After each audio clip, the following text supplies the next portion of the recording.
여기 부모도 못 말린다는 최악의 망나니인 독일 딸이 있습니다. 그리고 그녀는 예절 교육을 위해 강제로 한국으로 보내지게 되었고 1년 뒤 다시 나타난 그녀는 자신의 부모님 앞에서 충격적인 행동으로 모두를 경악시켰다고 하는데요. 그렇다면 한국으로 갔던 그녀가 대체 어떻게 변해버렸던 것일까요? 안녕하세요. 저는 독일 출신의 마르크라고 합니다. 최근 사이에 저는 정말 인생이 밑바닥으로 곤두박질 쳤다가 다시금 정상 궤도로 복귀하는 그야말로 엄청난 인생의 굴곡을 겪게 되었는데요. 그리고 완전히 곤두박질 쳤던 저희 가족의 삶이 다시 정상 혹은 그 이상으로 돌아올 수 있었던 가장 큰 이유는 바로 한국이기에 저는 아직도 한국에 대한 감사와 존경을 느끼고 있는 중입니다. 일단 이러한 문제의 중심에는 딸 카타리나가 있습니다. 저는 공구 사업을 크게 하는 중이고 사업은 꽤나 잘 풀렸지만 그만큼 제 개인적인 시간이 없었기에 저는 딸을 제대로 교육시키지 못했거든요. 그래서 풍족하긴 했지만 가정교육을 제대로 못 받고 자란 딸은 완전히 망나니로 전락해버렸죠. 카타리나는 워낙 귀하게 자란 탓에 돈을 마치 휴지 조각쯤으로 여기고 함부로 사용했고 질 나쁜 친구들과 어울리며 여러 민폐 행동과 남에게 피해를 주기를 반복했거든요. 제가 이제 막 성인이 된 카타리나에게 이제는 정신 좀 차리고 공부를 하거나 더 나은 인생을 위해 뭔가를 해보라고 조언했음에도 그녀는 그저 어차피 자신은 제 유산을 물려받으면 그만인데 도대체 자신이 왜 직업을 가져야 하냐며 어이없는 반응을 보이기 일쑤였고 듣기 싫은 말을 하기라도 하면 한 달 이상 가출을 해버리는 딸이었기에 저는 카타리나에게 도저히 싫은 말을 할 수가 없었습니다. 그렇게 딸의 막장 생활이 이어지자 저는 결단을 내리게 되었습니다. 바로 딸을 한국인 영수 아저씨께 강제로 보내버리는 거였죠. 사실 영수 아저씨는 제 아버지가 광산관리자로 근무하셨을 때 한국에서 파견 왔던 파독광부였는데요. 그런데 영수 아저씨를 비롯한 한국인 노동자들은 매우 성실하고 모범적이었기에 그들은 비록 외국인 노동자 신분이었음에도 수많은 독일 관리자들에게 존경을 받았다고 했습니다. 아버지 또한 늘 한국에 있는 가족을 위해 헌신하고 모범을 보이는 영수 아저씨께 깊은 영감을 받았고 그렇게 광산 일을 하던 시절부터 지금까지 계속해서 연락을 이어오고 있다고 했죠. 아버지께서는 제가 어렸을 때부터 늘 인생은 한국인들처럼 살아야 한다고 말씀하시며 한국인들처럼 국가와 가족을 위해 헌신하고 늘 성실하고 모범적으로 인생을 산다면 언젠가는 그러한 근면성실에 대한 보답을 받는다고 강조하셨는데요.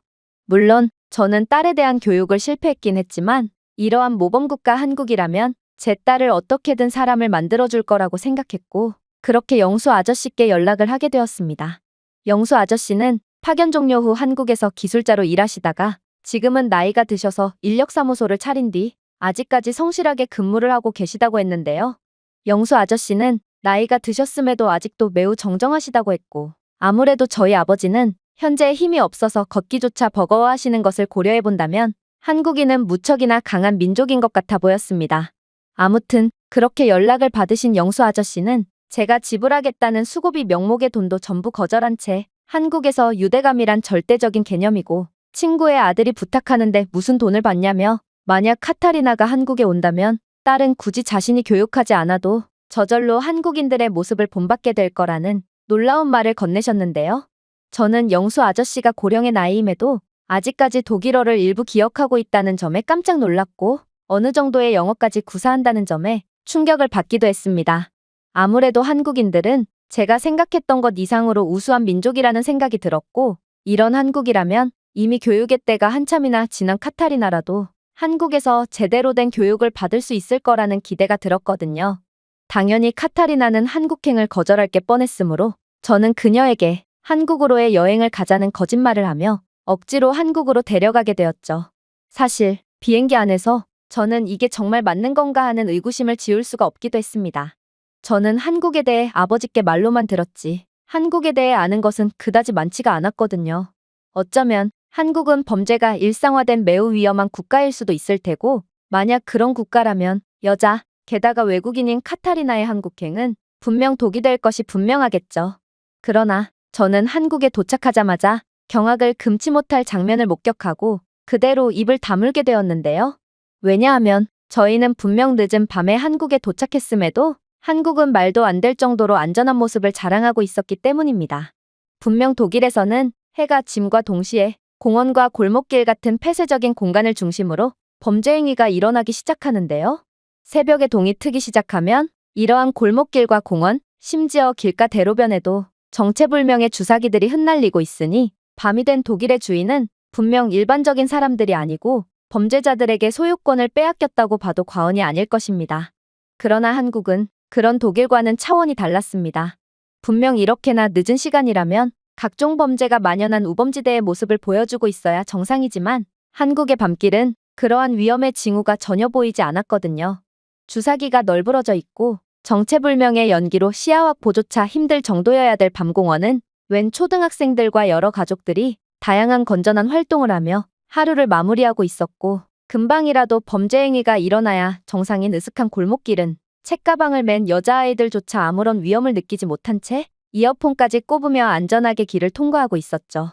알고 보니 한국은 세계에서 가장 치안이 좋은 국가로 정평이 나 있을 뿐더러 이러한 최고의 치안에 더해 한국의 거리, 공원, 공공장소를 따라 300m마다 밝게 빛나는 비상 전화국이 설치되어 있어 누구나 즉시 지역 경찰과 연락을 할 수 있도록 인프라를 구축해 놨다고 했는데요. 전화는 고도의 GPS 추적 및 AI 조정 배포 덕분에 평균 응답 시간이 2분 미만인 즉각적인 지원 파견을 조치할 수 있고 한국의 이러한 높은 수준의 치안력은 안 그래도 손에 꼽힐 정도로 낮은 한국의 범죄율을 아예 일말의 범죄의 가능성조차 없게끔 하고 있다고 했죠. 그야말로 한국은 제 딸을 믿고 맡겨도 아무런 문제가 없을 최적의 국가였다는 것입니다. 물론 한국은 이미 AI 기술 분야에서 세계 최고의 자리를 차지했다는 것도 한국의 안전을 더욱 강화하고 있었는데요. 일일이 인력을 투입해서 치안을 강화하는 다른 국가들과는 달리 한국은 인력 대신 AI가 치안을 보장하는 공공안전 인프라를 구축해둔 상태였거든요. 한국의 CCTV는 얼굴 인식 및 행동 분석 기능이 탑재되어 있고 AI는 이러한 분석 기능을 통해 범죄의 징후를 사전에 포착한 뒤 그대로 의심되는 상황을 경찰 당국에 알림으로 보내주고 있다고 했습니다. 이 말인즉슨 한국은 24시간 사각지대 없이 모든 곳에서 사람보다 정교한 CCTV가 상황을 지켜보고 있다는 말이고 이런 한국에서 범죄를 저지르는 건 아예 불가능하다는 것을 뜻했죠. 또한 한국은 인력이 투입되기 어려운 외딴 지역이나 복잡한 지역의 경우 긴급 드론을 통한 수색을 지원하고 있으므로 더욱 빠른 조치를 취할 수 있다고 했는데요. 그야말로 카타리나가 한국에 간다는 것은 독일보다 훨씬 안전한 천국과도 같은 곳으로 가는 것과 다름없다는 말이었고 제가 걱정할 것은 아무것도 없다고 할 수 있었습니다. 그렇게 저는 영수 아저씨의 집에 도착하게 됩니다. 사실 저는 영수 아저씨를 처음 만난 상태였는데요. 그러나 영수 아저씨는 처음 보는 저를 마치 친아들처럼 대해주시며 엄청난 환대를 베풀어 주시더군요. 일단 음식부터가 그랬습니다. 사실 개인주의 문화에 찌들어 있는 독일은 아무리 손님이 집에 찾아온다고 해도 통 음식을 내오지 않는데요. 그저 선심 쓰듯 기본적인 커피나 음료수 몇 잔 내오는 게 다죠. 그러나 저와 한국인 영수 아저씨는 처음 보는 사이였음에도 그저 제가 자신의 친구의 아들이고 카타리나는 친구의 손녀라는 이유만으로 상다리가 부러질 정도로 많은 음식을 차려주신 상태였습니다. 그중 가장 기억에 남는 요리는 단연 양념갈비였죠. 완벽하게 재운 갈비는 그 향만으로도 모든 음식을 압도하고 있었거든요. 영수 아저씨가 만든 양념갈비는 완전히 씹기도 전에 입에서 사르르 녹아 없어질 정도로 이건 단순한 음식이 아니라 예술과 다름없는 모습을 자랑했습니다. 자신은 돈이 많으니 매일 새로운 음식을 먹지 않으면 안 된다며 잔뜩 허세를 부리곤 했던 카타리나 또한 양념갈비만큼은 무척이나 마음에 들었는지 그녀는 독일에 돌아가서도 매일같이 갈비를 먹겠다며 양념갈비를 만드는 법을 알려달라는 번역 앱을 건네며 영수 아저씨에게 조르기도 했는데요. 하지만 갈비를 만드는 데는 엄청난 시간과 노력이 필요하다는 점을 알게 된 카타리나는 그저 고개를 푹 숙이며 저보고 갈비 레시피를 대신 배워오라는 무책임한 말을 내뱉을 뿐이었습니다. 그 다음 음식은 바로 삼겹살이었어요. 분명 갈비가 아직 많이 남았음에도 영수 아저씨는 한국에서는 손님을 위해 이 정도 대접을 하는 것이 기본이라며 그릴에 불을 붙이기 시작하셨는데요. 제가 갈비가 아직 많이 남았으니 새로운 요리를 해줄 필요는 없다고 손살에 쳤음에도 영수 아저씨는 제 말을 들은 척도 안 한 채 두꺼운 삼겹살 조각을 그릴에 올려놓았고 모든 요리를 압도하며 존재감을 보여주던 갈비 냄새는 이내 감칠맛 나는 삼겹살의 향으로 바뀌어가기 시작했어요. 영수 아저씨는 첫 번째 구운 돼지고기를 쌈장, 마늘, 고추와 함께 상추에 싸서 카타리나에게 건넸는데요. 그리고 놀랍게도 귀하게 자라서 입맛이 여간 까다로운 것이 아니라 외국 음식은 거의 먹지 못하는 카타리나는 삼겹살 쌈을 맛보자마자 몸을 뒤로 젖히면서까지 경탄을 하더라고요. 딸은 삼겹살 쌈은 고기의 풍부함과 야채의 신선함이 균형을 이루는 천재적인 음식이라며 혀를 내두르는 반응을 보였거든요. 그러면서 독일로 돌아가기 전에 한국에서 삼겹살 전용 그릴을 구매하자며 한식에 완전히 빠져버린 듯한 반응을 보였죠. 그녀의 바람과는 달리 독일에는 저만 돌아갈 수 있고 카타리나는 그대로 한국에 남아서 1년 동안 원 없이 삼겹살을 먹게 될 테지만 딸은 그러한 사실은 꿈에도 모른 채 그저 천진난만한 미소와 함께 음식에 대한 만족감을 보이고 있을 뿐이었습니다. 하지만 제 입장에서 가장 충격적인 메뉴는 따로 있었어요. 그건 바로 해물파전과 고등어구이였죠. 사실 독일은 바다가 있긴 하지만 지리적인 요건상 매우 한정적이기에 싱싱한 해산물을 맛보기란 정말 쉽지 않습니다.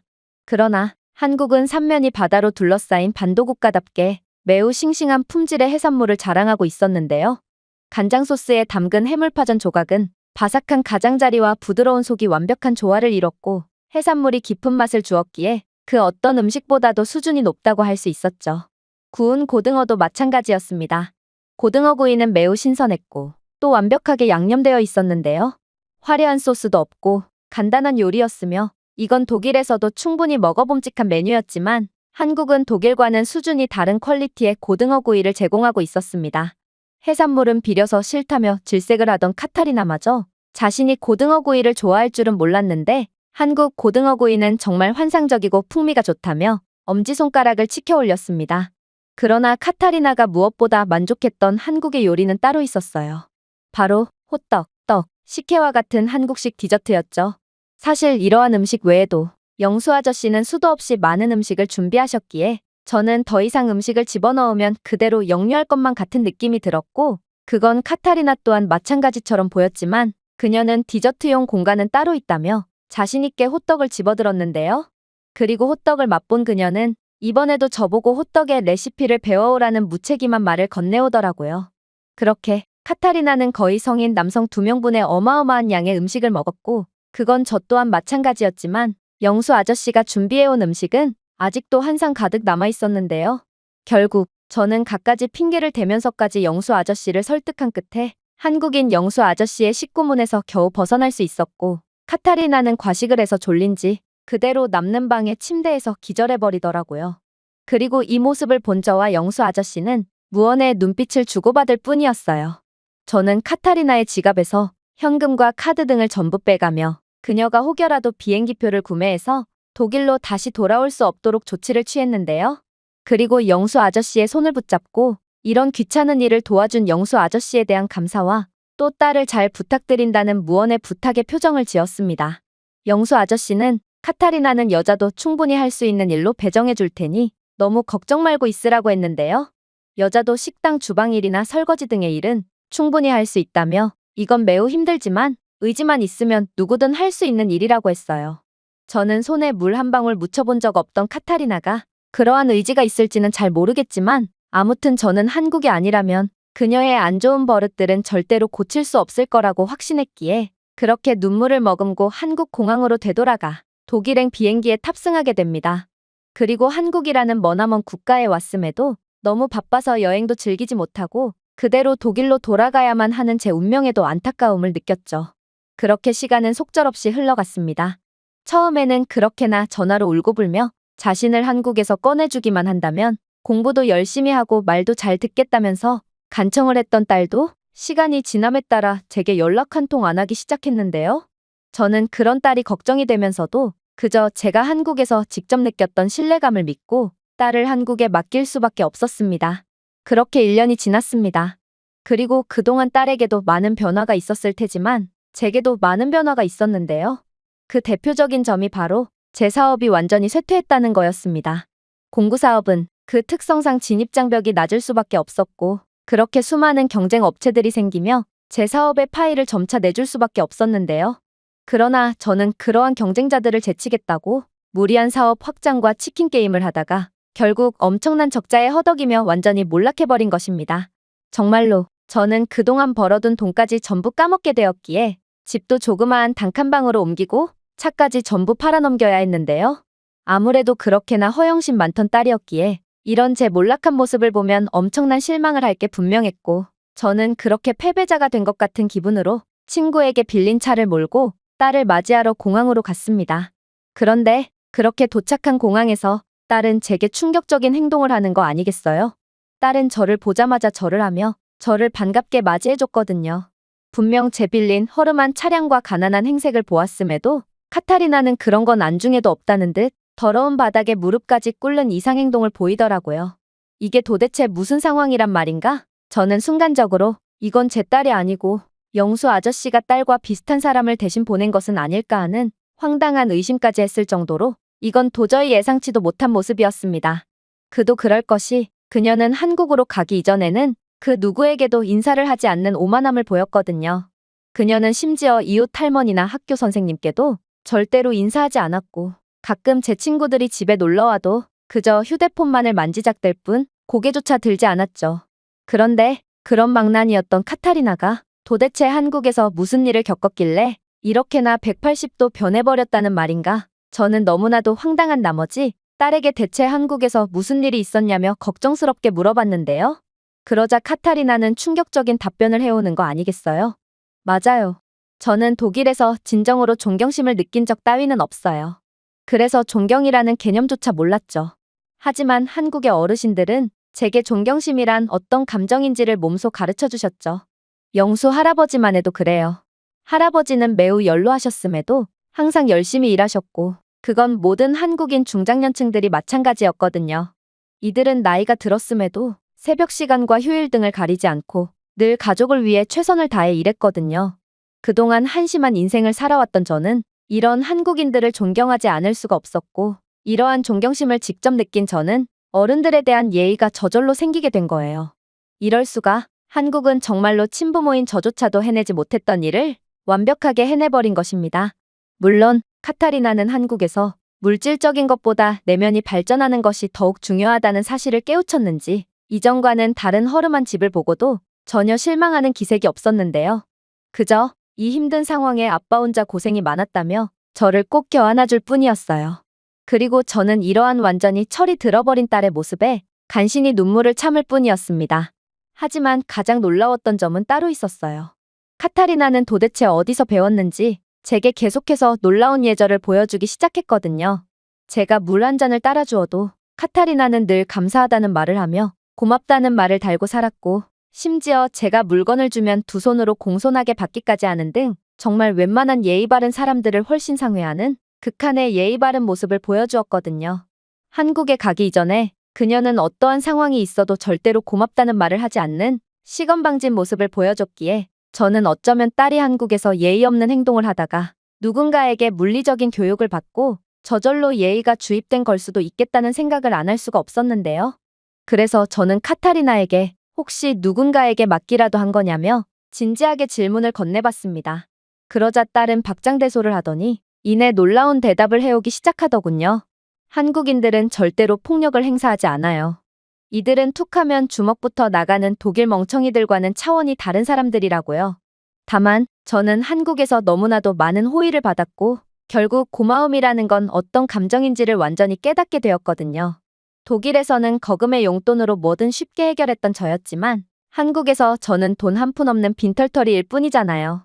그런데 한국인들은 그런저라도 늘 사랑해주고 친절을 베풀어줬죠. 영수 할아버지만 해도 저희가 처음 할아버지 댁에 도착했을 때 주셨던 엄청난 양의 식사 대접을 매일같이 제공해 주셨어요.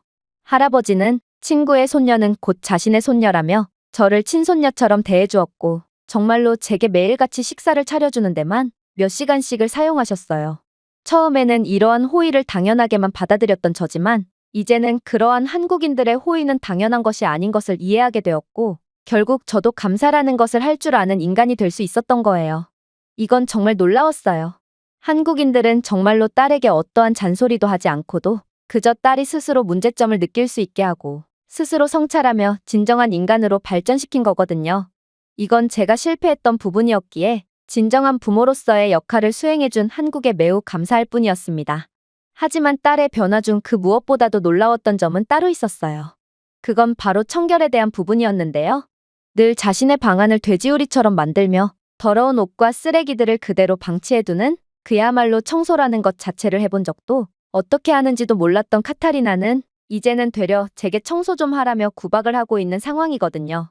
사실 저는 매우 깨끗한 편이었는데요. 3일에 한 번 샤워해 일주일에 한 번 세탁을 할 정도면 독일에서는 상위 1% 정도의 청결 수준이라고 볼 수 있거든요. 그러나 한국에서 완전히 변해버린 카타리나에겐 그런 저도 시원치 않던 모양이었습니다. 아빠, 제발 청소 좀 하고 살아요. 도대체 설거짓거리는 왜 자꾸만 모아두는 거예요? 그리고 분리수거는 왜 안 하는 거예요? 아빠 같은 사람 때문에 지구온난화가 가속되고 있는 거라고요. 또 세탁물은 몇 주나 모아두는 거고 샤워는 대체 언제 할 거죠? 제발 기본적인 청결은 좀 지키자고요. 그녀의 말에 저는 믿을 수가 없다는 표정으로 당신은 대체 누구고 내 딸은 어디에 있는 거지? 빨리 바른 대로 말하지 못해라며 얼빠진 반응만을 보일 뿐이었는데요. 오히려 몇 주에 한 번 머리를 감는 건 그녀였지만 한국에 갔다 온 카타리나는 완전히 새 사람으로 바뀐 채 돌아온 셈이었거든요. 그러자 카타리나는 이번에도 박장대소를 하며 예전에 자신은 잊어달라고 말해오더라고요. 한국인들은 상상 이상으로 깨끗했고 저는 한국인들과 어울리기 위해 깨끗하게 지낼 수밖에 없었어요. 정말로 제가 독일에서 있던 대로 더럽게 지냈다면 저는 한국에서 따돌림을 당할 것 같았다니까요. 물론 착한 한국인들이 정말로 따돌림을 시키지는 않았을 테지만 말이에요. 일단 한국인들은 식사 직후에 곧바로 설거지를 하곤 했는데 요즘 제가 설거지를 도맡아서 하는 것도 이러한 한국에서의 경험이 몸에 배어서인 거예요. 또한 한국인들은 하루에 한 번 샤워는 기본이고 2번 하는 사람들도 있었을 뿐더러 양치는 무조건 하루에 3번씩 하더라고요. 당연히 청소는 거의 습관처럼 굳어졌죠. 저는 이런 한국인들을 따라하느라 처음 몇 개월은 지옥 같은 하루하루를 보내야 했지만 이제 적응이 되니 이것만큼 청결하고 우수한 문화도 없는 것 같아요. 정말로 모든 독일인들은 한국인들의 반이라도 본받아야 한다니까요. 더러움이라면 둘째가라면 서러울 그녀의 입에서 이런 말이 나올 줄이야. 저는 한국은 정말로 불가능도 가능케 하는 기적의 국가가 맞구나 싶었습니다. 불과 수십 년 전까지만 해도 독일로 인력 수출을 하던 나라가 현재는 전통적인 기술 강국인 독일보다도 더욱 강력한 기술을 갖게 되었을 뿐만 아니라 훨씬 더 부강한 나라로 발돋움한 것만 봐도 한국의 저력은 제가 상상했던 것 이상으로 강하고 이 나라의 민족 자체가 잠재력과 기적의 상징이라고 할 수 있던 거였죠. 그 밖에도 한국은 정말 파도 미담만 존재할 뿐이었어요. 용돈이 너무 많아서 자신의 물건을 소중히 여기지 않던 카타리나는 이제는 아무리 하찮은 물건이라도 절대로 자신의 물건을 잃어버리는 법이 없고 심지어 남에게 먼저 호의까지 베푸는 말도 안 되는 모습을 보여줬거든요. 그녀가 나무리의 건물의 문을 잡아준다거나 버스에서 자신의 자리를 노약자에게 양보하는 모습을 본 저는 정말 충격을 넘어 경악까지 했을 정도로 말도 안 되는 모습이었습니다. 하지만 카타리나는 여전히 태어날 뿐이었어요. 카타리나는 한국에서도 지갑과 휴대폰을 수도 없이 잃어버렸지만 독일이라면 절대로 찾을 수 없는 이러한 상황에 한국의 수준 높은 시스템과 환상적인 시민의식 덕분에 늘 자신의 짐을 찾을 수 있었다며 자신은 이러한 한국에 대한 감사와 사죄의 감정으로 자신의 짐을 철저하게 관리하게 되었다며 너스레를 떨었죠. 또한 자신은 처음에 한국어를 전혀 몰랐으므로 한국의 대중교통에서 매번 헤매기 일쑤였지만 그때마다 친절한 한국인들이 하나같이 도움을 주곤 했고 또 몇몇 한국인들은 넋이 나가 있는 자신에게 자리를 양보해주기도 했다고 했는데요. 그러니 자신은 한국인들이 베풀었던 호의를 그대로 다시 돌려주는 것뿐이니 그다지 대단한 것도 아니라며 웃음을 짓더라고요. 극심한 개인주의에 찌들어 있는 독일에서는 이렇듯 남을 위해 호의를 베푸는 경우가 거의 없기에 저는 그녀의 친절한 행동에 더더욱 감탄을 하며 한국은 대체 어떤 국가였던 것인가 하는 경악의 감정을 느낄 수밖에 없었습니다. 그런데 딸이 돌아온 후 찾아온 가장 큰 변화는 따로 있었습니다. 그건 바로 망해가던 제 사업이 완전히 부활하기 시작했다는 거였습니다. 재밌게도 그건 바로 딸이 가져온 한국의 믹스커피 덕분이었어요. 딸은 다른 건 몰라도 한국의 믹스커피만큼은 절대로 놓고 올 수 없었다며 아예 아침의 시작을 믹스커피로 시작하더니 마치 믹스커피를 물처럼 마시며 믹스커피를 달고 살았거든요. 그러면서 카타리나는 믹스커피는 자신이 한국에서 새 사람으로 다시 태어나는 힘든 과정을 이겨내게 해준 원동력이라고 했는데요. 한국에서 딸은 주로 여자가 할 수 있는 일인 식당 주방일에 자주 동원되었다고 했습니다. 그리고 힘든 주방일과 설거지 등을 마친 뒤에는 늘 한국인 동료나 아주머니들과 함께 얼음을 넣은 시원한 믹스커피를 마셨다고 했죠. 그리고 일 중간중간에 휴식 시간이나 식사를 마친 직후에는 따뜻한 믹스커피를 마심으로써 체력을 충전했다고 했고, 아무래도 한국인들이 그렇게나 지치지 않는 강철 체력을 보여줄 수 있었던 것도 전부 이러한 믹스커피 덕분인 것 같다는 말까지 건네더라고요. 실제로 그렇게 맛본 믹스커피는 정말 환상적이었습니다. 제가 믹스커피의 첫 모금을 마셨을 때 달콤하고 크리미한 커피향이 방의 따뜻함과 편안함을 선사했는데요.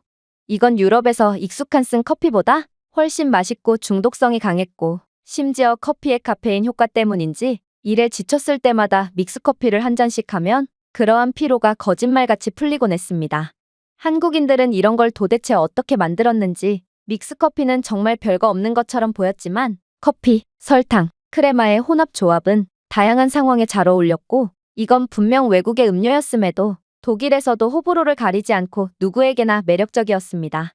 특히나 믹스커피의 콤팩트한 크기는 어디서나 휴대하기 쉽고 뜨거운 물만 있으면 항시 만들 수 있게끔 해줬는데요. 결국 저 또한 카타리나처럼 믹스커피 중독자가 되어버렸고, 급기야 저는 이러한 믹스커피를 사무실에까지 구비해두게 되었죠. 그런데 제가 믹스커피를 사무실에 구비해둠과 동시에 제 사업에는 충격적인 변화가 일어나기 시작했습니다.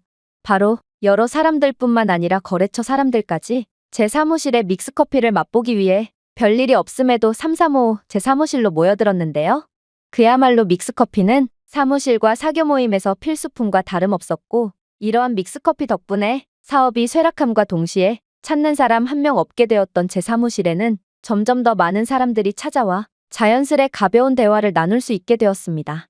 놀라웠던 건 믹스커피를 마신 거래처 사람들은 활기차고 기분이 좋아지곤 했고, 제 사업이 망해감에 따라 통 논의하지 않게 되었던 사업 이야기를 먼저 꺼내곤 했다는 거인데요.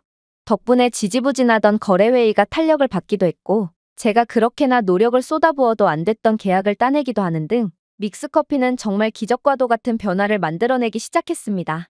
특히나 거래처 대표들은 제 사무실에 이상한 커피가 있다며 다른 거래처 대표들도 함께 데려오곤 했고, 저는 그들에게서도 무리 없이 계약을 따내며 저는 순식간에 부활의 신호탄을 쏘아 올리게 되었는데요. 심지어 믹스커피를 제공했음에도 거래가 잘 안 풀리는 날에는 미리 구해놓은 믹스커피 박스를 뇌물로 바치며 저는 그야말로 커피 외교를 벌이곤 했고, 이러한 뜻밖의 선물을 받은 그들은 마치 돈다발을 뇌물로 바친 것보다 더욱 만족하는 반응을 보이며 계약을 긍정적으로 검토하곤 했습니다. 저는 이러한 놀라운 상황에 저는 그동안 제품을 더욱 완벽하게 만들고 계약사항의 유불리를 따지는데 너무 집중하느라 비즈니스의 인간적인 면을 잊어버렸었다는 사실을 인지하게 되었는데요. 저의 이러한 차갑고 계산적인 면모에 계약을 위해 모였던 거래처 사람들마저 전부 떠나가는 참사를 초래했던 거였죠. 그러나 한국의 믹스커피는 다른 사람들로 하여금 제가 사람들과 소통하고 경험에 관심이 많다는 것을 보여주는데 큰 도움이 되어주었던 거였고, 이건 제가 지금까지 사용해본 것 중 가장 간단하면서도 가장 효과적인 비즈니스 도구인 셈이었습니다. 믹스커피 그 자체가 제 성공을 이끌어준 것이 아닌, 한국은 사업에 집중하기보다 따뜻한 대화를 나누며 인간적인 교감을 한다면 더욱 이익이 극대화된다는 것을 가르쳐준 것이죠. 결국 다시금 기회를 찾고 성공적인 사업체를 이끌게 된 저는 딸에게 이건 전부 믹스커피 덕분이라며 호들갑을 떨었는데요. 그러자 카타리나는 그저 미소를 지으면서 한국인들은 역시나 천재였다면서 한국인들은 이런 전략을 이미 알고 사용하고 있는 중이고, 실제로 한국 사무실에 가보면 죄다 믹스커피를 구비해두고 있고 사무실에 방문하는 사람들에게 한 잔씩 내오고 있다며 너스레를 떨더라고요. 아무래도 한국은 이러한 믹스커피를 사업을 위해 계산적으로 구비해둔 것이 아닌 사람과 인간관계를 워낙 좋아하는 한국인들이기에 더욱 따뜻한 소통을 하기 위해 구비해둔 거였고, 이러한 한국인들의 정겨운 마음씨는 본의 아니게 환상적인 사업 전략으로 통했던 게 아닐까 싶은데요.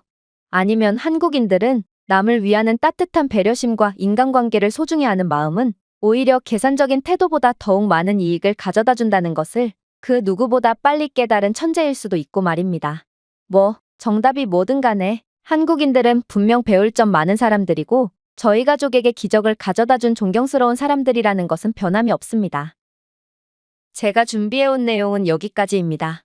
끝까지 시청해주셔서 진심으로 감사드리며 여러분들의 구독과 좋아요, 알림 설정은 영상 제작에 큰 힘이 됩니다. 이상 세모튜브였습니다.